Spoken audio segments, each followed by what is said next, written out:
В древнем Китае считали, что лучший массажист – слепой массажист. Именно у незрячих особенно остро развито осязание. Говорят, если уходит зрение, то обостряется слух или чувствительность. Вот и Руслан Бузуркиев буквально видит руками. Мы делаем мобилизацию лопатки. Это делается для того, чтобы релаксировать. Поднимаешь мышцы, поднимаешь лопатку. Надосную, подосную. Руслан и подумать не мог, что когда-либо будет заниматься этой профессией, но 11 лет назад мужчина начал стремительно терять зрение. Не помогла даже операция, пришлось адаптироваться к новым условиям. Сидеть сложа руки он не собирался, нужно было кормить семью, да и не привык сидеть без дела, признается Руслан. Так и решил, что пойдет учиться, чтобы освоить лечебный массаж. Мне предложили окончить колледж в Кисловодске. Это Кисловодский медицинский колледж.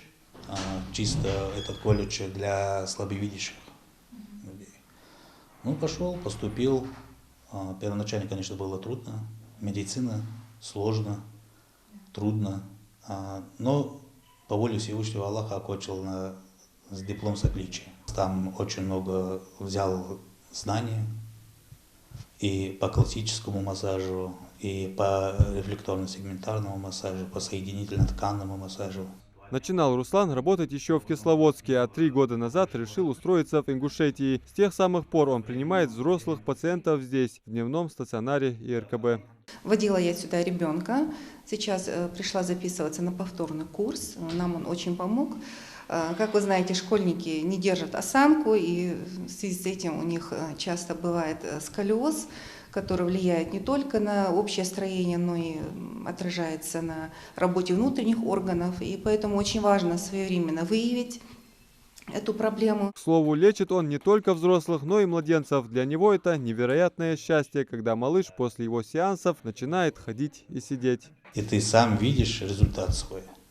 Как ребенок садится, как он на четвереньки становится.